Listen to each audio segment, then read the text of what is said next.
지금 한나라당의 가장 큰 문제가 무엇이냐면 소통입니다. 2011년 12월 27일 26 비대위원으로 깜짝 등장한 이준석. 정확히 12년 만인 2023년 12월 27일 마침표를 찍고 새로운 정치적 출발선에 섰습니다. 저는 오늘 국민의힘을 탈당합니다. 동시에 국민의힘에 제가 가지고 있는 모든 정치적 자산을 포기하겠습니다. 여야 정치참견 보고서 백브리퍼 최종혁입니다. 이준석 전 대표 예고한 대로 오늘 국민의힘을 탈당하고 신당 창당을 공식화했습니다. 그런데 기자회견 장소 고깃집인데요. 식당에서 기자회견 이런 의미라고 합니다. 정치의 새로운 출발선에 서서 정치를 하는 이유를 다시 새기고 싶었기 때문입니다. 너무나도 평균적인 사람들이 그 사람들의 삶이 녹아있는 공간이기 때문입니다. 노원구 상계동 이준석의 정치적 고향이죠. 아버지는 태어난 지 1년도 안 된 저를 데리고 상계 2동의 반지하방에서 정착하셨습니다. 정치를 시작했던 곳에서 새로운 정치의 출발을 알린 겁니다. 이 전 대표가 평소 자주 찾는 고깃집인데 최근 지역구 당원들과 송년회를 한 곳이기도 하고 오늘도 지지자들이 모여 이 전 대표에게 힘을 실었습니다. 기분이 저기압이면 고기 앞으로 이런 우스갯소리가 있죠.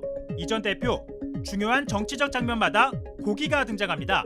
윤석열 대통령이 검찰총장을 그만두고 국민의힘 입당하냐 안 하냐 밀당이 오갈 때 두 사람 앞엔 닭고기가 있었습니다. 대표님 좀 드시죠? 네, 드시죠. 예, 저도 술안주로 닭을 제일 좋아해요. 이후 대선 과정에서 불거졌던 윤석열 후보와의 갈등이 봉합된 건 불고기 앞이었습니다. 잘 쉬었어요? 알수 있는지요. 고생했지. 이런 화기애애한 분위기였다고 하죠. 대화는 뭐 조금 한 5분 한 다음에 사람들 막 술이랑 들어오더니만은 대표님 이게 언양불고기야 말입니다. 이렇게 해가지고 강남에 가면 무슨 집이 있는데 제가 검찰할 때 애들 데리고 가가지고 이거 먹으면은 막 술이 하지만 또 다른 고기가 대통령 그리고 국민의힘과 갈라서는 결정적 계기가 될 줄은 몰랐을 겁니다. 양두구육이라는 탄식은 사실은 저에 대한 자책감 섞인 질책이었습니다.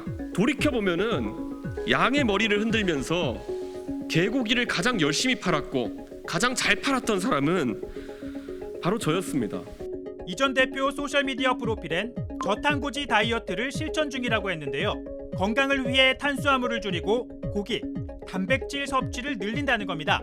정치 입문 12년이 되는 날 고깃집에서 정치 인생 1막을 정리하고 새 출발을 알린 이 전 대표. JTBC 드라마 재벌집 막내 아들에서 새우가 고래를 이기는 방법을 진도준이 이야기합니다. 새우 몸집을 키우는 거죠. 고래싸움에 등이 터지지 않을 만큼. 포기하지만 않는다면은 시간은 새우 편 아닐까요? 국민들이 떠주는 밥 한 숟가락씩 먹으며 몸집을 키워나가겠다고 다짐했습니다. 다만 인생은 고기서 고기라지만 생물이라는 정치는 그렇지가 않죠. 훗날 오늘의 제 약속이 상계동 마포 참숯갈비 선언이라고 위키 한자락에 기록될 수 있도록 견마지로를 다하겠습니다. 이준석의 정치 인생은 거기서 어디로 향하게 될까요?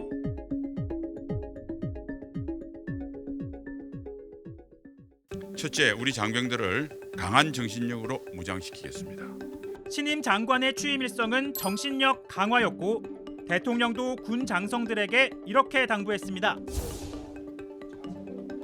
국가의 안보는 우리 값비싼 무기, 첨단 이런 전력들을 우리가 갖추어야 합니다만은 그보다 더 중요한 것이 장병들의 교육 훈련과 대적관 그리고 정신 자세입니다. 정신 교육에도 만전을 기해 주시기 바랍니다. 이를 위해 장병들에게 정신 교육을 할 교재를 만들었는데 글쎄 독도가 영토 분쟁 지역? 있어선 안 될 일이 터졌습니다. 여야 정치 참견 보고서 백브리퍼 최종혁입니다. 신원식 장관이 육군 3사단장일 때 만든 구호입니다. 부관참시 김일성, 능지처참 김정일. 북한군이 가슴에 총칼을 박자 이렇게 이제 구호를 내세우고 우리 장병들의 정신 교육시켰습니다. 그런 사실이 있죠. 그렇습니다. 예. 백골부대 전역한 예비역들에게 물어보니 이 구호 하루에도 몇 번이나 외쳤다고 합니다. 뭐 최전방 지휘관으로선 할 수 있겠다 싶긴 합니다만 냉전 시대도 아니고 당시에도 논란은 좀 있었다고 하는데요.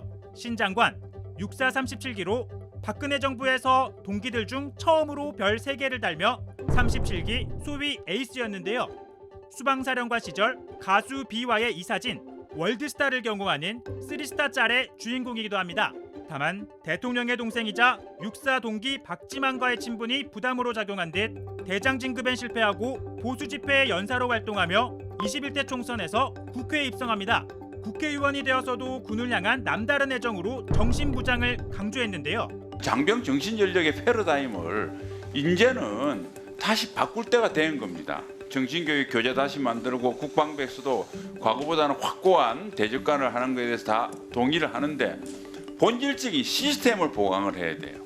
그리고 장관 취임 후 최근 새 정신교육 교재가 공개됐는데 글쎄 교재 속 한반도 지도엔 독도가 보이질 않습니다. 심지어 독도가 영토 분쟁 지역이라고 적어놓기까지 했는데요. 실수다, 오류다 해명할 줄 알았던 국방부 황당한 답변을 내놓습니다. 태오이다오 9.1 열도 독도 문제 등 영토 분쟁도 진행 중에 있어 언제든지 군사적 충돌이 발생할 수 있다. 이렇게 써 있는데 거기 언급 금방 하신 대로 그 주어들이 이들 국가하지 않습니까? 주변 국가들이 뭐 영토에 대해서 여러 가지 주장을 하고 있다 하는 얘기를 하는 것이지. 주어가 없다? 어디서 많이 들어본 해명 같기도 한데 여하튼 주어가 우리나라가 아니라고 해도 일본은 그렇게 말해도 되는 건가요? 사실 자체가 틀린 게 분명한데 말입니다. 결국 대통령이 경로하자 국방부는 그제서야 모두 회수에 패기키로 했지만 누군가 책임을 져야 한다고 말합니다. 윤석열 대통령께서 다시 한번 말씀드리겠습니다. 경로만 하지 마시고요. 행동으로 보여주십시오. 신원식 장관 파면시키고 안보실 중심으로 회의가 있었던 모든 관계자들에 대한 조사와 함께 징계를 해야 됩니다.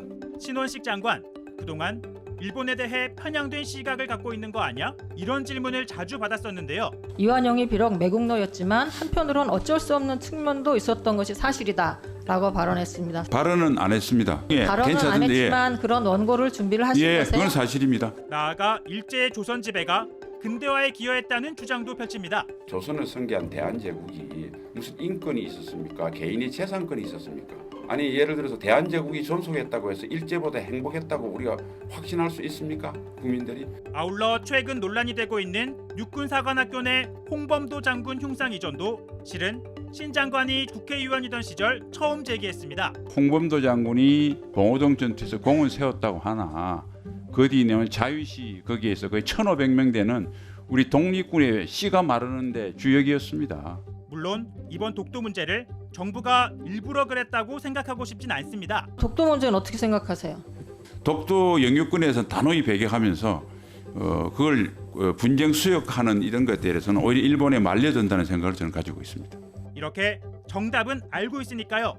다만 사람의 가치관, 신념 웬만해선 잘 바뀌지 않는다고 하죠. 최전방 야전사령관과 국방정책, 행정을 총괄하는 장관의 역할 그리고 마인드는 좀 달라야 하지 않을까요?